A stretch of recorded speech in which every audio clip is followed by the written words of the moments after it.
Hello and welcome back to our channel Cognitive Coder. This is Pritam Shaha, and today we are going to see another scenario of Databricks Lakeflow job. Okay, so in last scenario, what we have seen to transfer the value as a parameter dynamically in next notebook.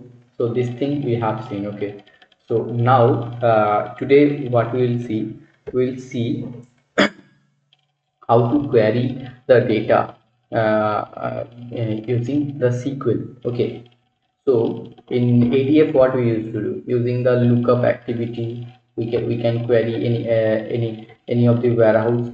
Okay, so based on our requirement, we can write the SQL query and we can query the warehouse or anything any SQL table. Okay, so but in Databricks level.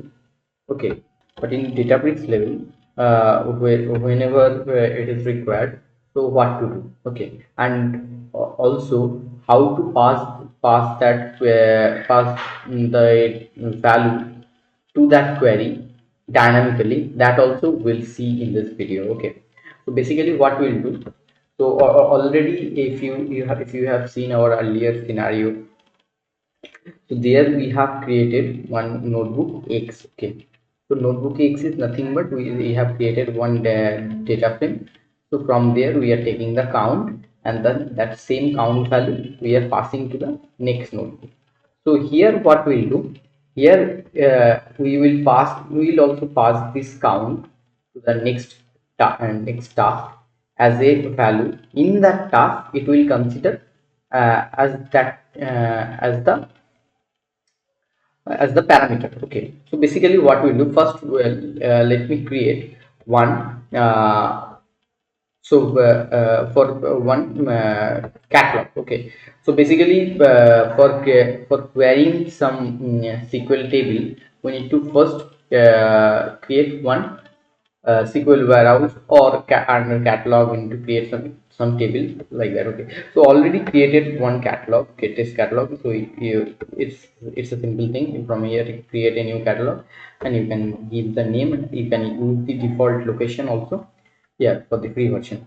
Okay, so what we'll do, we'll create one table under this default schema. Okay, so for that, here what we'll do, we will create one file, not query. Okay, we'll create one file. Let's create.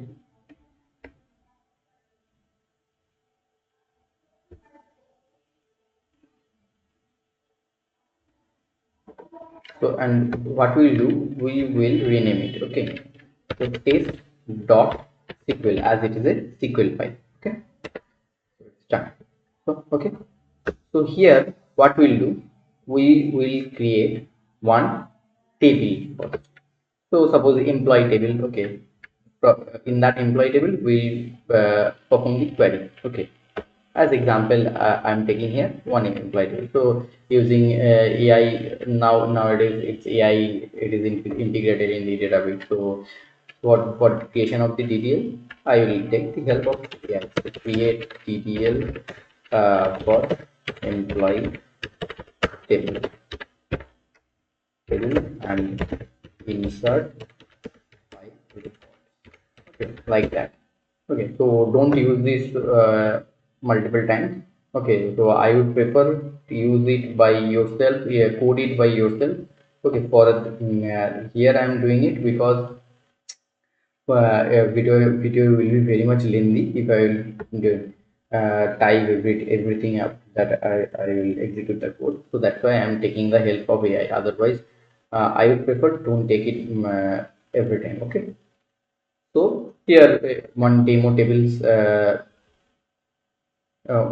tables code, DDL it has generated, and also the data insertion uh, code it has generated. Okay, so here what I will do, so we just need to change the we just need to put the catalog and schema name.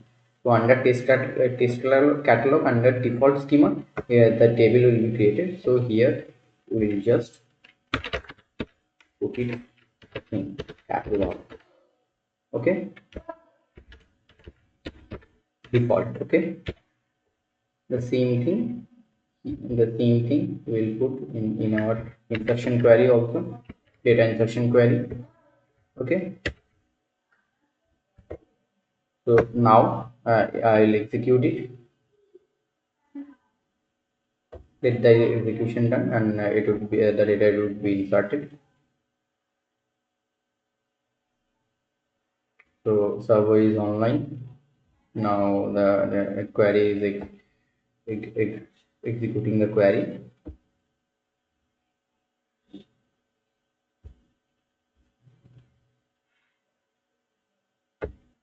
So now the data table has created, and the 5 records also have ingested. Okay, now what we'll do here, I can query the table. So what I can do, select R from the table name with the catalog and schema, the three naming convention. Okay, where ID, the employee ID equals to 4. Okay, if I will query like that, I should get the output. Okay,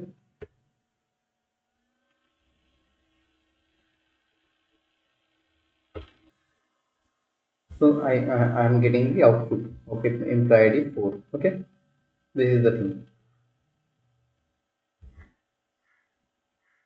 Now here, this value I will pass dynamically.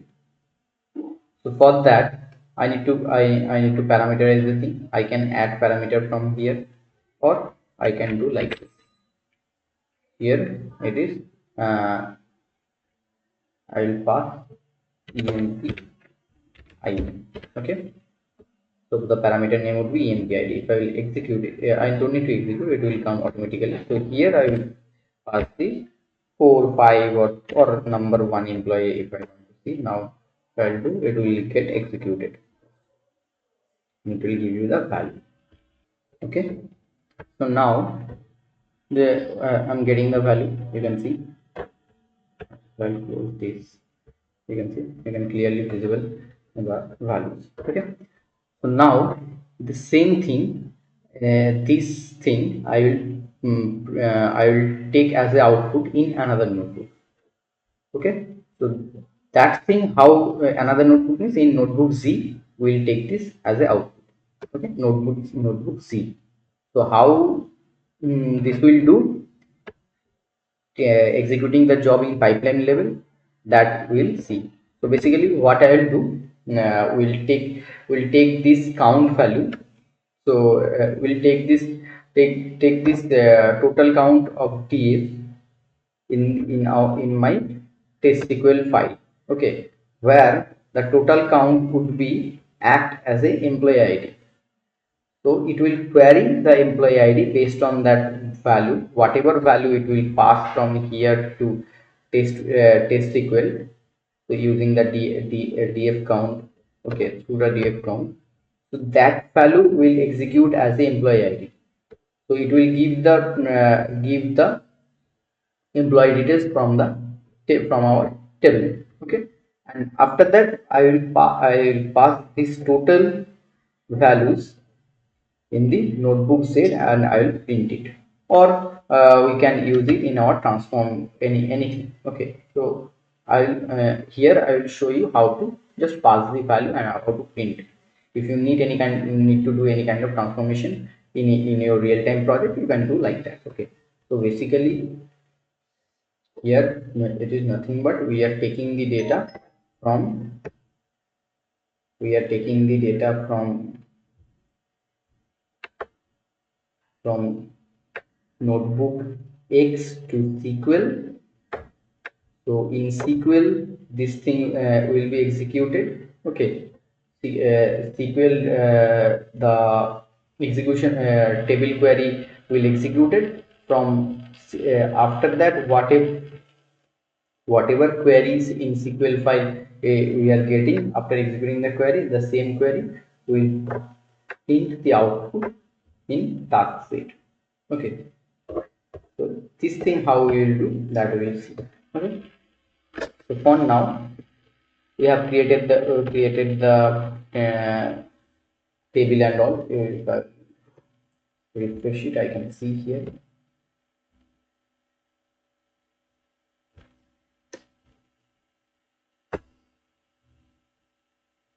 employee. You can see employee table is there. So now we will create the job for dynamically passing the value based on the df count. Whatever value it is producing, that value we will use in the SQL query. So here we will create one job.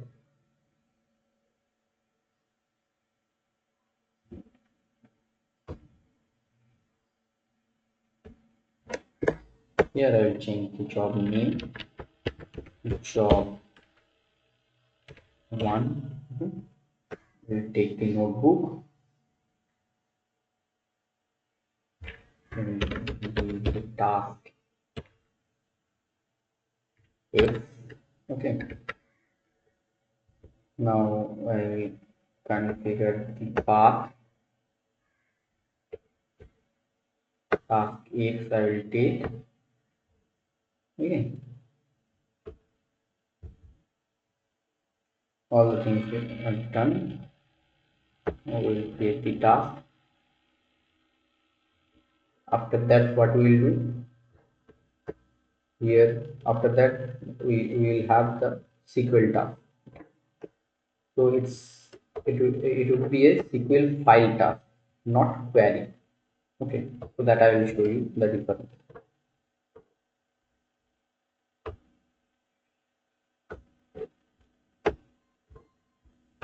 Add task.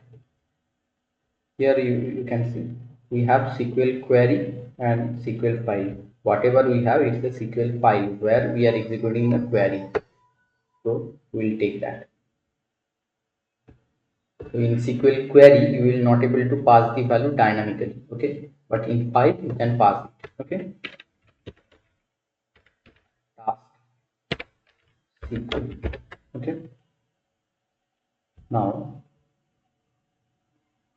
it's the file. Okay, it's not a query. Okay, and here I will choose the path SQL warehouse. I need to select. I have serverless this warehouse, so it will automatically after starting it will be taken. Okay, now what we will do for passing this value employee ID.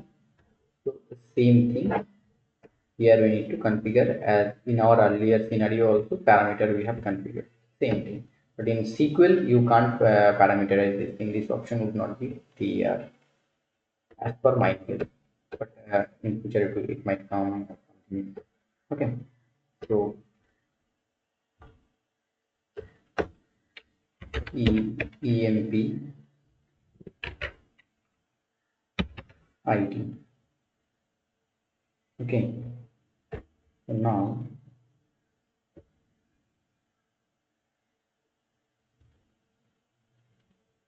here we will take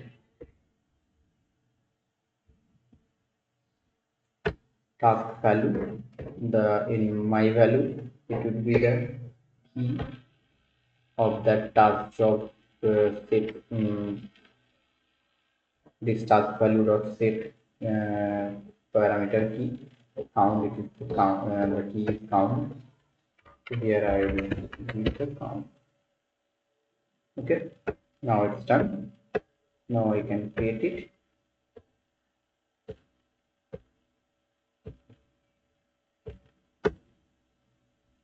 Let it create. So my task has saved it. It's created. You can see the keys and all. Now what we will do, we will whatever output it will give us, we will take that output in our next notebook for our next activities, and there I will print it. Okay, and it will be printed as a list of dictionaries. Okay, and there the key and value pair, what would be there, the key would be the column name and value would be the row value. Okay, like that. So here task z, I'll take path, what I need to select. Here D is confirm. Okay, now here what I would do, I'll pass the parameter SQL parameter. Okay, like that. Okay, here from SQL notebook, we will take the rows, whatever output it will be, all the rows we will take. Or for printing the first row, you can select the first row, or anything you can play with these options. Okay, for now I'll take the rows, whatever rows it will give the output is SQL value I can keep. Whatever parameter is a variable parameter. Key name, whatever you want to change. So the same key name we need to use in our notebook also. So that I will show you once I say it. So SQL value. So here in notebook C, what I will do, we will use the dbutils. dbutils dot this dot create. Here simply I will use SQL value. Okay, the same value it will print here. Okay, done. Now if I run it, okay, let it save. Still saving it. So it's done. Job is created. Okay, now I'll start the run. Let's go to the run. First notebook is running. Let it. Or let's all the notebook run completed. Then you will see the output one by one, that it is giving us the correct output or not. We check. Okay.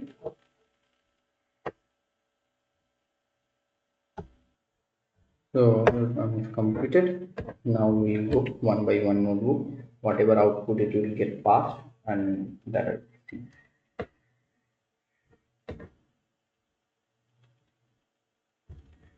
So here you can see the count is 2. Okay, as we have two values in this TL. Okay, these two values should get passed to the next notebook using the DF count.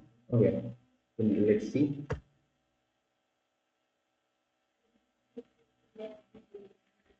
We go to the next one, task SQL. Okay,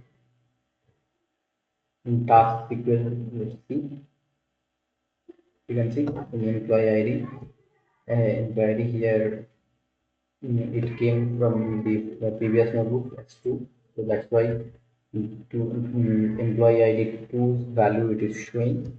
Okay, next this value should be printed in the next notebook as a dictionary list of dictionary. Means this would be our key and value would be our value in the dictionary. As a dictionary level, each and every row the data will come in a list. Okay, let's see. Employee ID 2 James Smith should be shown here. Let's see the output.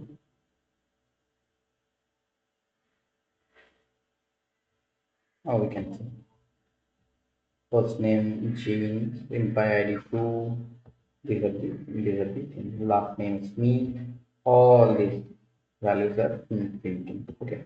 One record we queried in our SQL file. One record came as a dictionary. Okay. If we will query, if we query two or three records, then it will come comma another dictionary, comma another dictionary in a single list, like that. It will come. And using this record, if you want to perform any kind of filtration or any kind of transformation, you can perform in your notebook. So like that, we can query using the SQL in a table, and we can pass that output in the in our next task or next transformation, whatever you need to do. Okay. So this was the today's scenario. Okay. In upcoming scenario, we'll see one another industry level scenario. Okay, in on the Lakeflow job only. Okay, if you think you are facing any kind of challenges implementing this scenario, you can comment on the video comment section. I will try to give you all the answers. Okay, and try to help you to implement this thing. And I would request you guys, try to practice it by yourself. Okay, only seeing the video you will not able to understand whether you will not perform any hands-on practice. Okay, so do practice, do hands-on, then it would be in your mind. Okay, so during the interview time also, if someone will ask you, then you will directly able to answer it, that this would be like this, and the workflow we can create using the in SQL file, we can query it, like that you can do, you can tell them. Okay, so that your answer would be more confident. Okay, whenever you will practice it live, hands-on, if you do. So I hope you guys have understood. Okay, so if you think our video is helping you guys, I would request you guys, please uh, do like in your video, in our video, and share with your friends, share with your colleagues, so that they also get benefit of this video. And if you think our channel is giving you guys good content, and it is helping you guys to prepare better for interview and for your industry level work, then please subscribe our channel and help us to grow. Okay, without your help, we will not able to grow. Okay, all our contact details, how you guys can contact with us for any kind of help, yeah, it is given on the description box. Okay, you can connect, you guys can join our Telegram channel also. Okay, for daily basis update. Okay, so thanks for watching our video, and try to join in our channel Cognitive Course. Okay, as fast as possible. Click the bell icon for getting the daily basis updates, getting the notification. Okay, so thanks for watching our video. For now, bye.